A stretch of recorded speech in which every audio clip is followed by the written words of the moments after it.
Muy buenas YouTube, ¿cómo están? Soy Lucas Beni, esto es Cámara en Mano y bienvenidos al último análisis de la segunda temporada de The Last of Us. En este caso el capítulo número 7 llamado Convergencia, justamente por ser ese en el que los caminos de Abby y Ellie al fin se unen. El capítulo abre con Dina y Jesse en el teatro en el después de escaparse de los Serafitas en el episodio 5. Dina está gravemente herida por el flechazo y mientras Jesse la cuida le ofrece alcohol para que el tratamiento le sea más leve. En este momento vemos cómo Dina está aterrorizada por la posibilidad de morir, pero cuando tiene que ponerse firme y negarle el alcohol a Jesse, lo hace, porque en esa acción lo que vemos es a una madre protegiendo a su bebé, lo que hace dialogar a esta escena de apertura con la de Mel y Ellie, donde volvemos a tener a una madre protegiendo a su bebé. Ellie vuelve de su aventura con Nora y lo primero que busca es a Dina para saber cómo está, ya que la última vez que la vio, eligió seguir con su búsqueda por Abby antes que volver con ella cuando la hirieron. Después de que Jesse le diga que está durmiendo en el vestidor, ella la encuentra en esta sala llena de memorabilia musical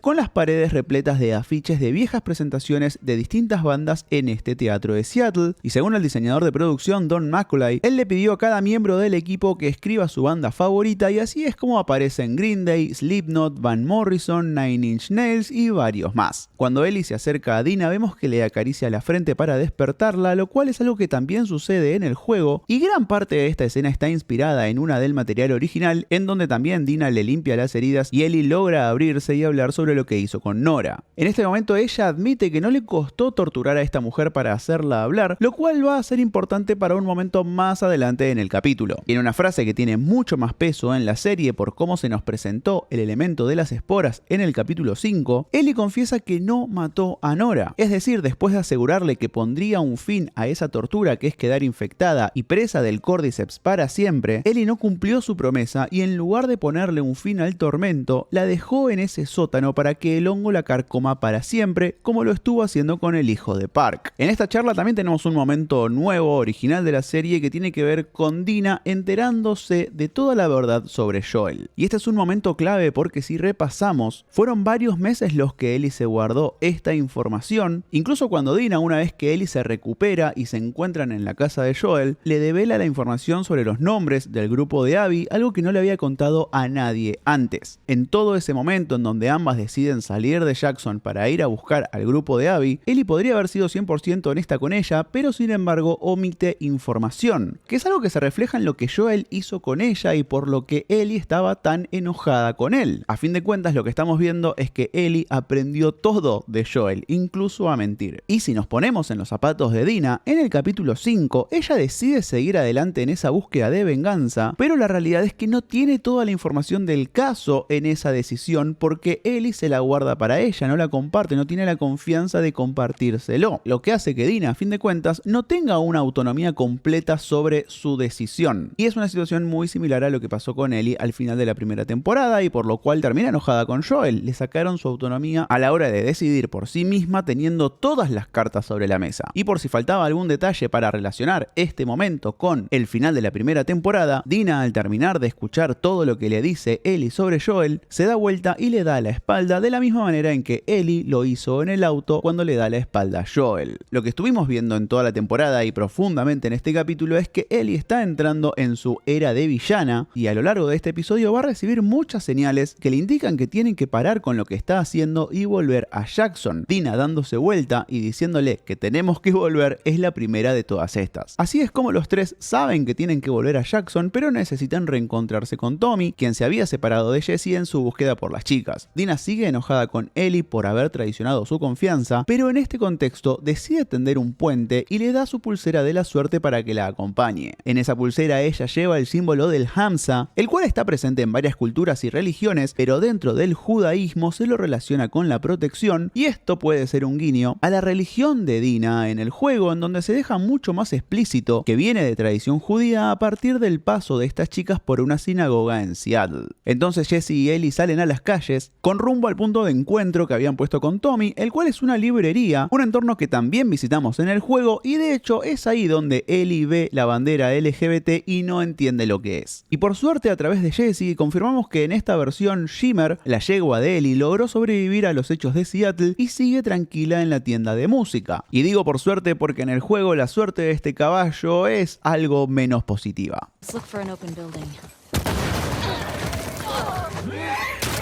Ellie y Jessie caminan por Seattle y se cruzan con otro mural de la profeta de los Serafitas, pero ahora su imagen es distinta a la que encontramos en episodios anteriores. Esto es una pista para algo que se va a desarrollar en la tercera temporada, según comentó en una conferencia de prensa el guionista principal de la serie, Craig Mazin, en donde insinuó que en la próxima temporada vamos a descubrir y encontrar ese origen de esta tal profeta y por qué es que de repente hay más de una representación de ella. Esta situación de las distintas pintadas en la calle también habla sobre cómo el mensaje de un Mesías puede ser tergiversado según pasan los años y cómo lo interpretan los receptores de ese mensaje, a tal punto que la profeta puede ser distintas personas dependiendo a qué serafita le preguntemos. Y en este plano de la ciudad seguramente muchos de los que jugaron se habrán dado cuenta, pero entre los edificios del fondo podemos ver unos puentes muy particulares y vamos a desarrollar un poco más sobre eso y otros temas que aparecen en este episodio en la sección con spoilers del juego al final del video, para que solo lo vea la gente que tiene ganas de saber un poquito más sobre lo que se viene más adelante.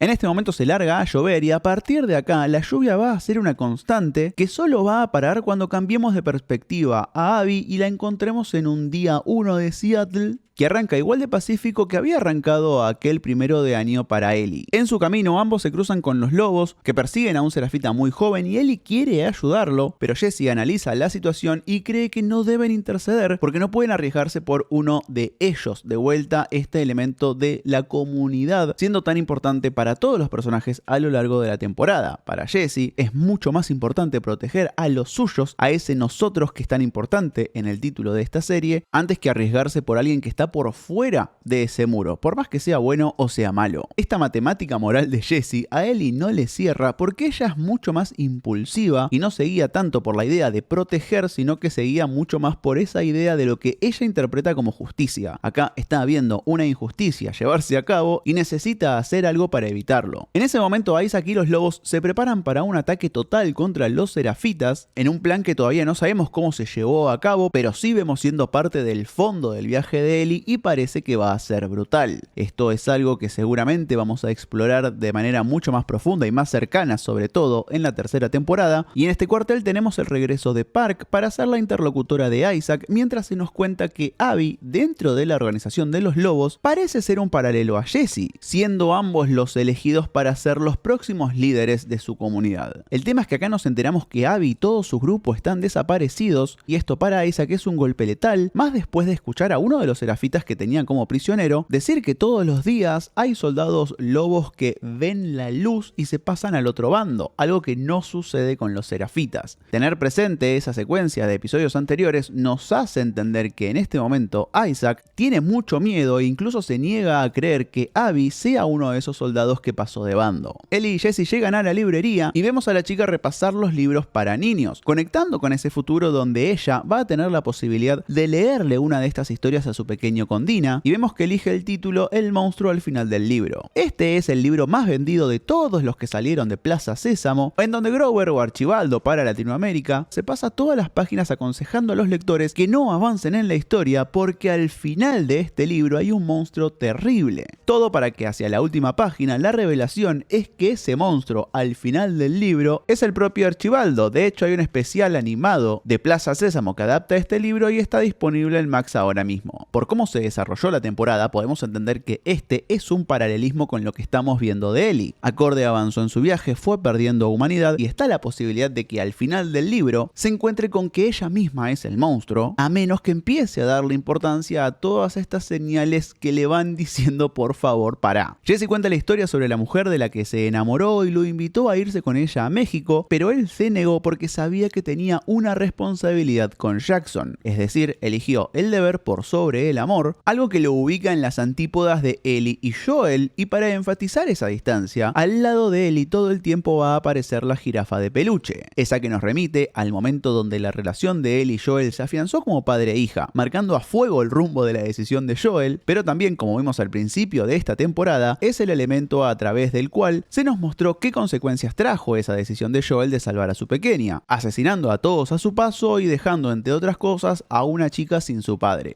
En ese momento esto, ambos escuchan por la radio el pedido de ayuda de los lobos a partir del ataque de un francotirador, palabra con la cual ambos tienen la certeza de que se trata de Tommy. Los dos salen hacia el lugar desde donde los lobos indicaron que estaba este francotirador, pero al ver el acuario, la pulsión de Ellie por esa búsqueda de venganza vuelve a atacar en forma casi como de una adicción. Ella había aceptado honestamente volver a Jackson, pero esta imagen la lleva directamente a ese dolor y la hace recaer. Ver esa rueda de la fortuna tiene el mismo efecto que la canción que toca unos segundos en el teatro en el capítulo 5. Acá Ellie entra en negación diciéndole a Jessie que no saben en realidad si ese francotirador es Tommy, lo cual es una mentira completa, porque claro que ese francotirador es Tommy y claro que Ellie lo sabe. Y este es un cambio sutil respecto al juego, pero que me gustó mucho porque en el material original, cuando Ellie tortura a Nora, le saca una confesión mucho más concreta. Nora le dice que Abby puede estar en el acuario. En este caso, a Ellie, al ver esa imagen, le cae como una bolsa de arena todo ese impulso de ir a buscar a Abby sin importar las consecuencias. Jessie trata de hacerla entrar en razón en otra señal más del episodio para que Ellie pare con su búsqueda, y acá nos enteramos que Jessie, como parte del consejo, había votado en contra de la idea de salir a buscar al grupo de Abby, por la misma razón que no se metió a defender a ese chico Serafita, porque entendía que el riesgo de perder a tantas personas de su comunidad era mucho más grande que ese premio consuelo de vengarse por la muerte de Joel.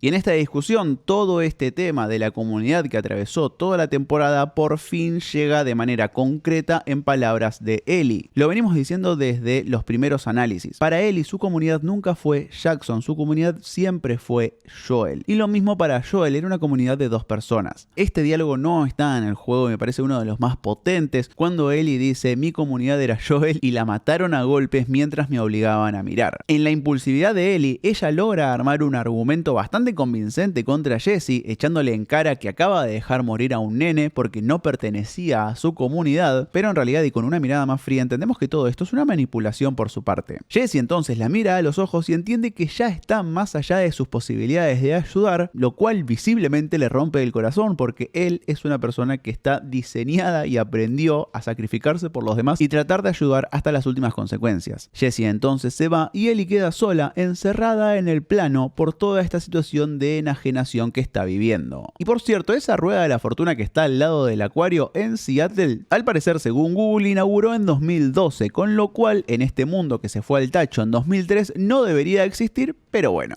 Y ahí seguimos con análisis, pero ahora te voy a pedir muy gentilmente que le des me gusta al video, así nos ayudas a llegar a más personas, y si todavía no estás suscrito, suscríbete, te lo pido muy educadamente. Ellie entonces llega al muelle donde ve a Isaac y los demás lobos subir a sus barcos para ir a lo que será el ataque a la base Serafita, y una vez en el bote, una ola la lleva hacia la isla donde al parecer viven los Serafitas y la terminan atrapando. Esta es una escena que originalmente la habían pensado Neil Druckmann y su co-guionista Heli Gross para el segundo juego, pero la tuvieron que eliminar por una cuestión de tiempos y de desarrollo, y la idea detrás de esta secuencia era mostrarnos lo alienadas que están estas facciones, tanto que al llegar un extraño, los Serafitas ni siquiera buscan interrogar a Ellie y la van a matar solo por ser una extraña. Y estamos hablando del mismo grupo a los que Ellie quiso ayudar hace minutos nada más. Estos Serafitas la cuelgan de una manera muy similar a lo que Ellie vio en el parque de Seattle, y es tremendo el simbolismo de tener a un nene decidiendo el destino de esta prisionera, haciendo el signo de hay que matarla. Y es muy potente esto porque en realidad ese nene no está tomando ninguna decisión por sí mismo. No es que la madre y los demás adultos le están preguntando al nene qué es lo que quiere hacer con esta prisionera. En realidad lo que están haciendo es poner a prueba a este nene a ver si acató las órdenes y los dogmas de esta comunidad. A los extraños que llegan a esta aldea se los ejecuta sin preguntar, lo cual termina creando una doctrina que este nene va a tomar como una verdad absoluta. Esta mujer Serafita es un personaje que aparece en el juego, pero para saber quién es ella vamos a esperar al final del video. Lo que sí, esta es otra de las señales que Ellie recibe de volver y parar con su búsqueda, pero la tipa igual agarra el barco y sigue hasta el acuario. En ese viaje de fondo tenemos una explosión y, como dijimos antes en el video, esta es una guerra que vamos a ver de cerca en la tercera temporada. La secuencia de Ellie llegando al acuario es igual que en el juego y agregan este momento de ella limpiando el revólver que viene de estar enterrado en el barro. Esta situación emula una mecánica de del juego que se repite, donde podés mejorar las partes de las distintas armas. Y una diferencia respecto al material original que entiendo por qué está ahí, es que en el juego el primero que se da cuenta de la presencia de Ellie es un perro guardián entrenado al que Ellie termina asesinando para protegerse. Y cuando ella está atravesando los pasillos del acuario, escucha a Mel y Owen discutir algo sobre Abby y si vale la pena el riesgo de ir a buscarla o no. Es una situación que funciona como espejo a lo que tuvo que hacer Ellie al salir de Jackson una vez que la votación resultó en su contra. Cuando los enfrenta, Ellie intenta usar la misma mecánica de interrogatorio que Joel usó en la primera temporada para poder encontrarla cuando la había secuestrado David, pero no le sale bien porque a pesar de que durante toda la serie vimos a Ellie coquetear con la idea de la violencia y la vimos hacer actos violentos, hay un punto en donde ella no es Joel y todavía no llegó a esa madurez o desconexión emocional. Lo interesante acá es cómo reacciona Owen, que ante la amenaza se da vuelta para hablar con Mel y le dice: no importa lo que hagamos, ella igual nos va a matar, lo que hace que Ellie lo niegue y le diga: no los voy a matar porque no soy como ustedes. Pero la realidad es que en esa búsqueda de venganza está haciendo cosas peores que Mel y Owen, porque ellos específicamente, lo vimos en el capítulo 2, estuvieron en contra de los límites a los que llegó Abby por su venganza.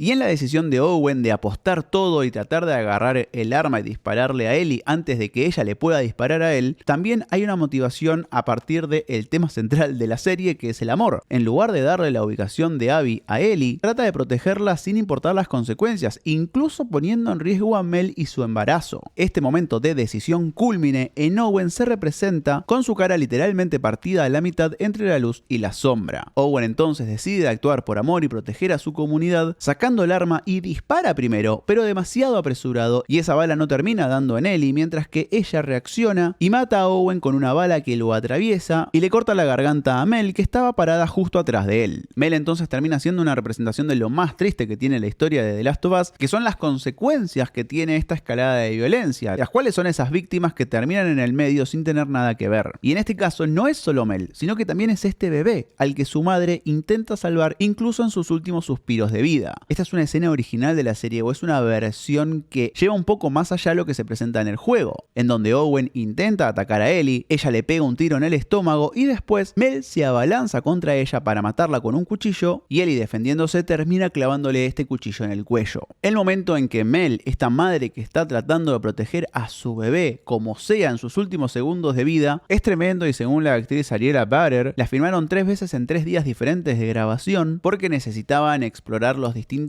matices de los sentimientos que podían mostrar los personajes. Y es muy fuerte comparar esta confrontación que Ellie tiene con un miembro del grupo de Abby con su enfrentamiento anterior, que fue con Nora. Mientras en aquel momento Ellie tuvo la determinación de torturar a Nora, acá vemos que no tiene la determinación de hacer lo posible por salvar a este bebé, sino que se queda choqueada y vuelve a ser una nena a la que la situación la pasa por encima. O sea, en este momento en donde ella tiene que salvar a alguien, la deja congelada y termina fallando, mientras que en aquel momento en donde tenía que efectuar un hecho de violencia para de alguna manera encontrar justicia, o lo que ella entiende como justicia, sí lo pudo llevar a cabo. Entonces Tommy y Jesse llegan al acuario y se encuentran con esta situación terrible que a Jesse le debe impactar el doble, teniendo en cuenta que al principio de este capítulo confirma que Dina está embarazada, y Tommy se acerca a esta Ellie choqueada en una imagen que nos recuerda muchísimo a la primera temporada, cuando Joel se reencuentra con Ellie después de que ella mate a David. Entonces vuelven al teatro y mientras vemos que Dina duerme en el vestidor, Tommy le habla a Ellie, al igual que sucede en el juego, para confirmar si terminó de entender que hay que volver a Jackson y de alguna manera tiene que entender que ya están a mano.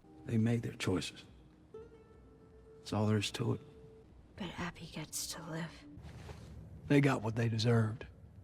But she gets to live. Are you able to make your peace with that? Guess I'll have to. Is that okay? It has to be.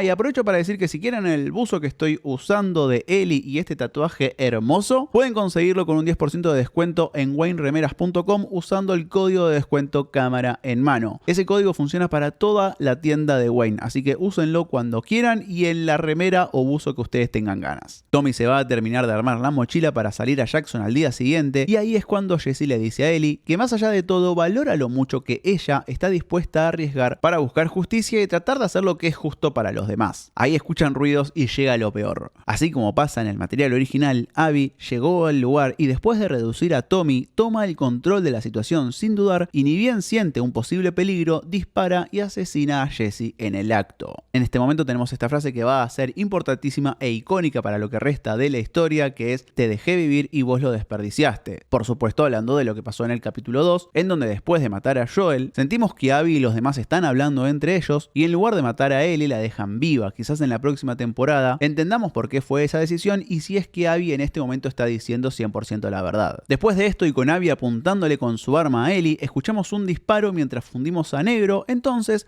no sabemos de dónde viene ese disparo ni a quién se dirige. Este fundido a negro conecta el ruido del disparo con la puerta, despertando a Abby 3 días en el pasado, amaneciendo en la base de los lobos, que está instalada en un estadio de béisbol. Este es el mismo día en que Ellie y Dina llegaron a Seattle, y si comparamos el aspecto de Abby en esta escena con el de su llegada al teatro, podemos notar que le pasaron cosas. Por ejemplo, en su cuello se muestra una profunda marca que antes no tenía, y vamos a tener que esperar hasta la tercera temporada para ver qué le pasó ahí. Cuando se despierta vemos que está leyendo un libro y su título es Thieves of the City, o Los Ladrones de la Ciudad, el cual es un guiño al libro que lee en el juego llamado City of Thieves del autor David Benioff. Y sí, estamos hablando de ese mismo David Benioff, uno de los productores ejecutivos de Game of Thrones. No sé si hay una cuestión de derechos o una suerte de pleito entre HBO y los productores de Game of Thrones al día de hoy, pero es gracioso que no solo le hayan cambiado el título del libro, sino también hayan hecho un anagrama con su nombre, David Benioff, como vemos en la versión de la tapa del libro que aparece en la serie. Este libro, Ciudad de Ladrones, es una inspiración para la historia del segundo juego y de hecho el protagonista de esta historia lleva el nombre de un personaje del cual vamos a hablar en la parte con spoilers. Y como dijimos antes, el momento en que Abby se despierta en la base de los lobos es un espejo de cómo Ellie amanece al día siguiente de la fiesta de Año Nuevo. Este paralelismo está ahí para enfatizar el hecho de que Abby y Ellie son personas muy similares y en un mundo diferente en donde las cosas no pasan como pasaron, podrían incluso ser amigas. Y lo último que vemos del episodio es la panorámica de la base de los lobos instalada en este estadio, mientras escuchamos la canción Burden in My Hand de Soundgarden, que se relaciona temáticamente con lo vivido por Ellie en su cruce con Owen y Mel, y también con Abby matando a Jesse, ya que habla de un protagonista que reflexiona sobre el peso de haber cometido un asesinato. Y hasta acá la segunda temporada de The Last of Us, llegamos al final del análisis sin spoilers de lo que va a venir más adelante. En este video no voy a comentar datos específicos sobre la tercera temporada o sobre la historia de Abby, pero sí quiero destacar algunas cositas que se insinuaron en este capítulo. Si no querés saber ni siquiera eso, te voy a decir muchas gracias por llegar a esta parte del video, por acompañarme en esta cobertura, y no te olvides del me gusta antes de irte, es lo último que te pido. Y ahora sí, para todos los que se quedaron, hablemos de estas cositas. En primer lugar, hablemos de esos puentes rojos que se ven en la parte superior de los edificios de Seattle. Estos puentes son estructuras que crearon los serafitas para poder moverse de una manera mucho más ágil por la ciudad y superar a los lobos, y por los cuales Abby va a pasar en un momento que es espectacular de la historia del juego y probablemente tengamos una secuencia de acción muy pero muy buena en la tercera temporada. Por su parte, esta mujer serafita que se cruza con Ellie va a tener un encuentro mucho más fuerte y mucho más relevante con Abby, siendo uno de los tantos personajes que va a hacer una suerte de convergencia, usando la palabra que le da título a este capítulo, entre los caminos de ambas protagonistas. En ese cruce con Emily es en donde Abby va a conseguir esta marca que le vemos en el cuello al final del capítulo, porque vamos a ver cómo los serafitas también, por alguna razón, les voy a decir cómo,